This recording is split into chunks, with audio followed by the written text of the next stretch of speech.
Hola a todos y bienvenidos. En este video me gustaría hablar acerca de funciones de más de dos variables. También se pueden definir derivadas parciales para funciones de tres o más variables. Por ejemplo, si f es una función de tres variables, digamos x, y, z, entonces su derivada parcial con respecto a x se define de la siguiente manera. Vamos a tener que la derivada parcial de f con respecto a x es igual al límite cuando h tiende a 0 de f de x más h, y, z, menos f de x, y, z entre h. Y se encuentra considerando y y z como constantes, diferenciando a f de x, y, z con respecto a x. Si w, por ejemplo, es igual a f de x, y, z, entonces la derivada parcial de f con respecto a x es la derivada parcial de w con respecto a x. Esto puede ser interpretado como la tasa de cambio de w con respecto a x cuando y y z son fijos, pero no lo podemos identificar gráficamente, ya que la gráfica de f yace en un espacio de 4 dimensiones. Entonces, no lo puedo plasmar aquí en este video, ya que, bueno, 4 dimensiones son muchas, es más difícil de imaginar. En general, si u es una función de n variables, digamos, u es igual a f de x1, x2 y así sucesivamente hasta xn. Su derivada parcial con respecto a la iésima variable x sub i es la siguiente. Esta parece una definición engorrosa, pero en realidad es muy sencilla. La derivada de u con respecto a xi es el límite cuando h tiende a 0 de f de x1, x2, x3. Y aquí vamos a tener x y menos 1. Y aquí entonces cuando estamos en xi, aquí sí le vamos a sumar más h. Y todas las demás variables las dejamos intactas. Es decir, vamos a tener x de xi más 1 hasta xn.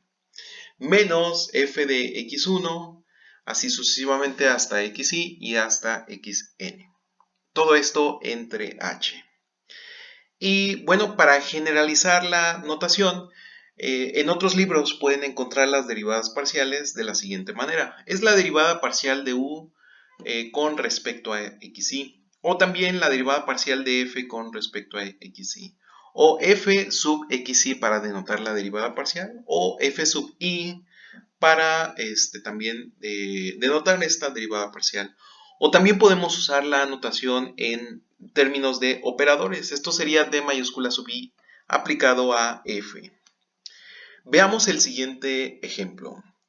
Encuentre f sub x, f sub y f sub z si f de x, y, z es igual a e a la x y por el logaritmo natural de z. Para dar solución, sean y y z constantes y diferenciando con respecto a x, nosotros vamos a obtener lo siguiente. Tenemos que si y es constante, bueno, la derivada de x por y con respecto a x es simplemente y, así que nosotros lo vamos a colocar aquí como coeficiente. Copiamos la exponencial de e a la x por y por el logaritmo natural de z. De manera similar, f sub y, es decir, la derivada parcial de f con respecto a y, es igual a x por e a la x por y por el logaritmo natural de z. Por último, f sub z es igual a e a la x por y entre z. Ahora me gustaría hablar acerca de las derivadas de orden mayor. Si f es una función de dos variables, entonces sus derivadas parciales f sub x y f sub y son también funciones de dos variables. En general, puede haber casos particulares donde a lo mejor queda una constante con respecto a x, ¿sí? Pero son casos particulares. Entonces, podemos considerar sus derivadas parciales f sub x, f sub x sub y, f sub y sub x y f sub y, las cuales son las segundas derivadas parciales de f. Ahora, si nosotros fijamos z igual a f de x y, se usa la siguiente notación. Entonces vamos a tener que f sub x es igual a f sub xx, lo cual también es igual a f sub 1, o esta es la derivada parcial con respecto a x de la derivada de f, la derivada parcial de f con respecto a x. O esto es la doble derivada parcial de f con respecto a x. O también esto es la doble derivada parcial de z con respecto a x. F sub x sub y es igual a f de sub xy. Esto es igual a f sub 2, lo cual es igual a la derivada parcial con respecto a y de la derivada parcial de f con respecto a y, lo cual también es igual a la doble derivada parcial de f con respecto a y. ¿Sí? Y después con respecto a, esto sería con respecto a y. Aquí tenemos un error, pero lo podemos corregir inmediatamente. Entonces aquí recordemos que es, esto de hecho lo podemos escribir de la siguiente manera. Quitamos estas parciales y dado que es con respecto a y, entonces lo que podemos hacer es simplemente escribir aquí un cuadrado. O también la doble derivada parcial de z con respecto a y. Ahora, si nosotros tenemos f sub y sub x, esto es igual a f sub yx, o lo cual es igual a f sub 2, 1, lo cual es la derivada parcial con respecto a x de la derivada parcial de f con respecto a y. Esto es la doble derivada parcial de f con respecto a x y y. Y esto es igual a la doble derivada de z con respecto a x y y. Por último, tenemos que la derivada, o bueno, f sub y es igual a f sub y, lo cual es igual a f sub 2, 2. Y esto es igual a la derivada parcial con respecto a y de la derivada parcial de f con respecto a y. Esto es igual a la doble derivada de f con respecto a y, lo cual es igual a la doble derivada de z con respecto a y. Entonces, la notación f sub xy o la doble derivada de y con respecto a doble derivada parcial de y con respecto a y y x significa que primero derivamos con respecto a x y después con respecto a y. Mientras que cuando se calcula f sub yx, el orden se invierte. Es decir, primero vamos a derivar con respecto a y posteriormente vamos a derivar con respecto a x. Veamos el siguiente ejemplo. Encuentre las segundas derivadas parciales de f de x de y, lo cual es igual a x al cubo más x al cuadrado por y al cubo menos 2y elevado al cuadrado. Bien, entonces para dar solución a este ejemplo se tiene que f sub x de x y y es igual a 3x al cuadrado más 2x por y al cubo. Esto es muy fácil de calcular, dado que aquí tenemos la función original. Por otro lado, f sub y, x, y, o la parcial de f con respecto, la derivada parcial de f con respecto a y es 3x al cuadrado por y al cuadrado menos 4 por y. Entonces, de aquí nosotros podemos calcular la segunda derivada de manera muy sencilla. F sub x es igual a la derivada parcial con respecto a x de 3x al cuadrado más 2x por y al cubo, lo cual es igual a 6x más 2y al cubo.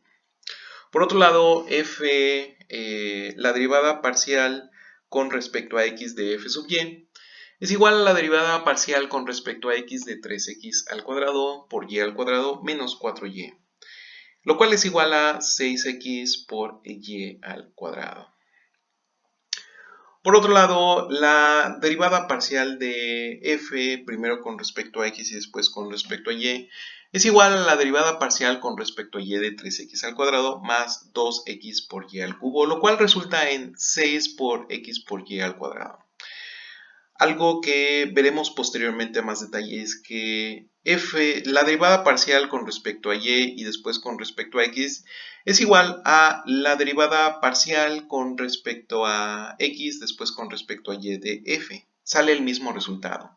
Y esto lo podemos ver a más detalle en un teorema. Bien, entonces la doble derivada con respecto a y de f, la doble derivada parcial, es la derivada parcial con respecto a y de 3x al cuadrado por y al cuadrado menos 4 por y. Esto es igual a 6x al cuadrado por y menos 4. Nosotros podemos ver algunas gráficas en 3 dimensiones. La gráfica en 3 dimensiones de f luce de esta manera. Repito, esta es una función de x y y. Por otro lado, la derivada parcial de f con respecto a y se ve de esta manera si la graficamos. Y si nosotros graficamos la derivada parcial de f con respecto a x, obtenemos esta forma, esta gráfica.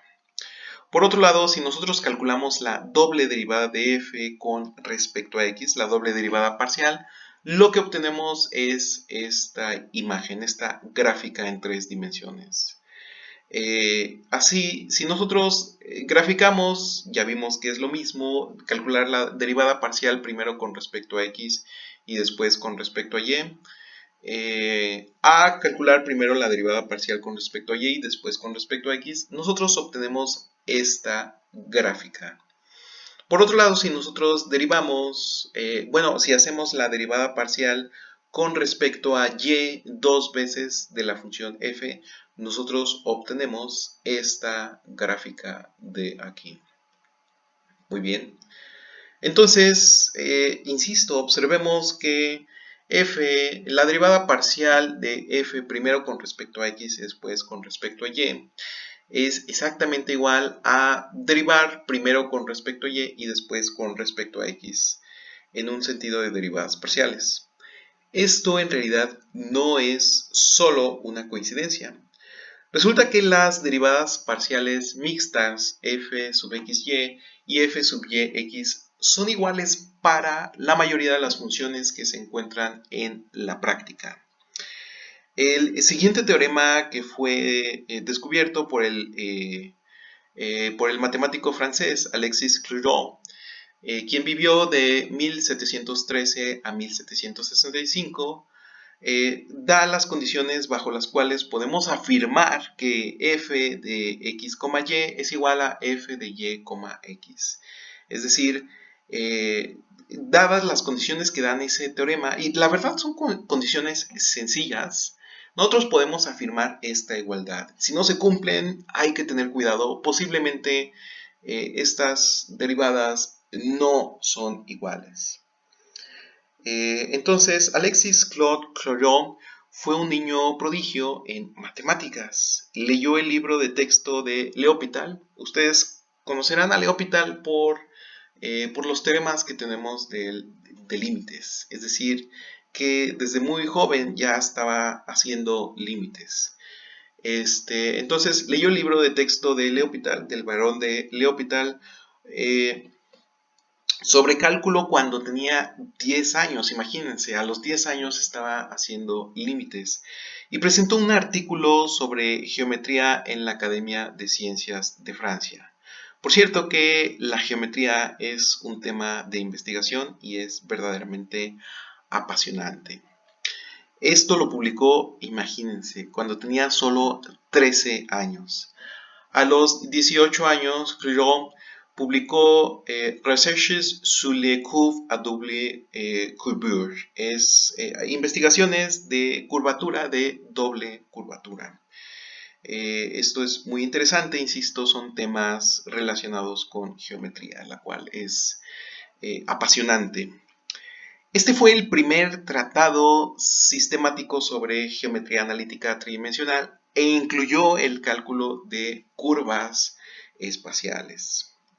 Muy bien, entonces, sin más preámbulo, ¿qué les parece si vemos este teorema? El teorema de Clairaut. Suponga que f se define en un disco D. ¿De acuerdo? Entonces, este es el dominio de f, que contiene al punto A, B.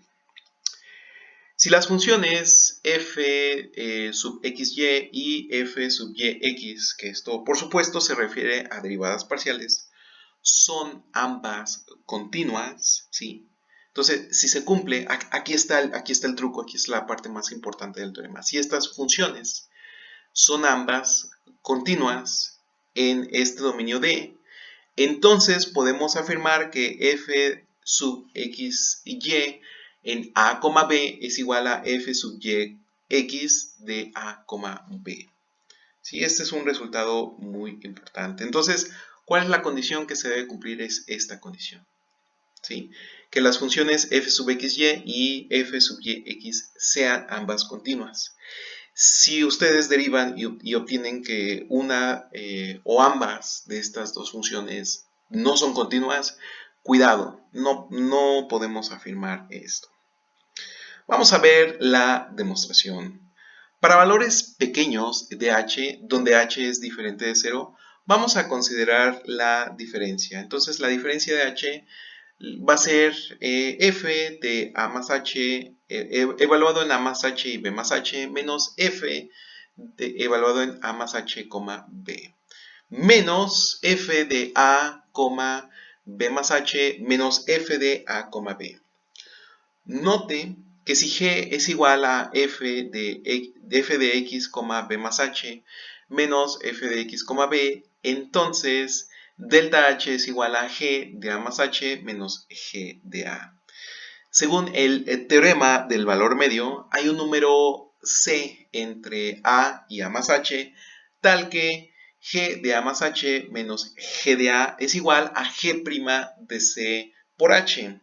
Y esto es igual a h por f sub x de c, b más h menos f sub x de c, b.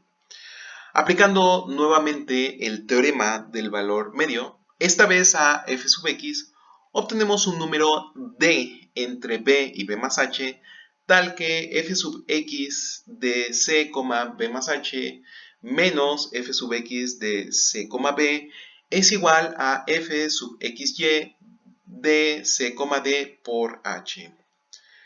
Cambiando estas ecuaciones, obtenemos que delta h es igual a h al cuadrado por f sub x, y de c, d. Si h tiende a 0, entonces c, d tiende a, b. Entonces, la continuidad de f sub x, y en a, b da lo siguiente. El límite de delta h entre h al cuadrado es igual al límite cuando c, d tiende a b de f sub x, y evaluado en c, d, lo cual es igual a f sub xy en a, b.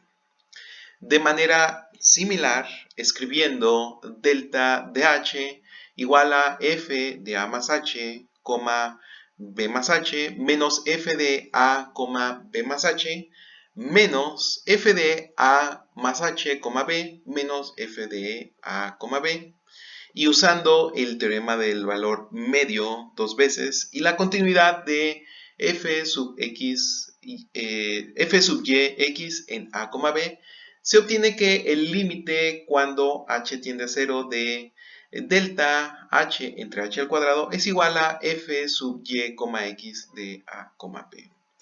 Entonces, aquí noten ustedes que obtuvimos estos límites y se sigue directamente que f sub xy de a, b es igual a f sub y x de a, b. Con eso hemos demostrado el teorema. También se pueden definir derivadas parciales de orden 3 o un orden superior. Por ejemplo, f sub x y es igual a f sub xy sub y. Esto es igual a la derivada parcial con respecto a y de la doble derivada parcial de f con respecto a y x. Esto es igual a la triple derivada parcial de f con respecto a y, después con respecto a y posteriormente con respecto a x. Y usando el teorema de Clugot, se puede demostrar que f sub x y es igual a f sub y x y es igual a f sub y x si, y esto es bien importante, si estas funciones son continuas. Recuerden que esto es el requisito para que el teorema se cumpla. Bien, entonces veamos un ejemplo, cómo podemos hacer tantas derivadas parciales de una función. Calcule f sub x, y, z si f de x, y z es igual al seno de 3 por x más y por z. La solución es la siguiente. Primero vamos a hacer la primera derivada parcial, la cual es con respecto a x. Entonces, f sub x es igual a 3 por el coseno de 3x más yz. Si esto lo volvemos a derivar, le hacemos la derivada parcial con respecto a x, lo que vamos a obtener es menos 9 por el seno de 3x más yz. A esto le aplicamos una derivada parcial ahora con respecto a y, con lo cual nosotros obtenemos que esto es igual a menos 9 por z por el coseno de 3x más y por z. Este z sale dado que, bueno, simplemente z es el coeficiente de y. Posteriormente aplicamos la derivada parcial con respecto a z de esta expresión y bueno, aquí vamos a aplicar una regla del producto. Primero vamos a obtener menos 9 por coseno de 3x más yz. Posteriormente, por una regla de la cadena, vamos a obtener 9 por y por z por el seno de 3x más y por z. ¿De acuerdo? Entonces, dado que y es el coeficiente de z, por eso nosotros tenemos aquí un y. Muy bien. Si queda cualquier duda, por favor, déjala en los comentarios o ponte en contacto conmigo y nosotros nos vemos en el siguiente video. Hasta luego.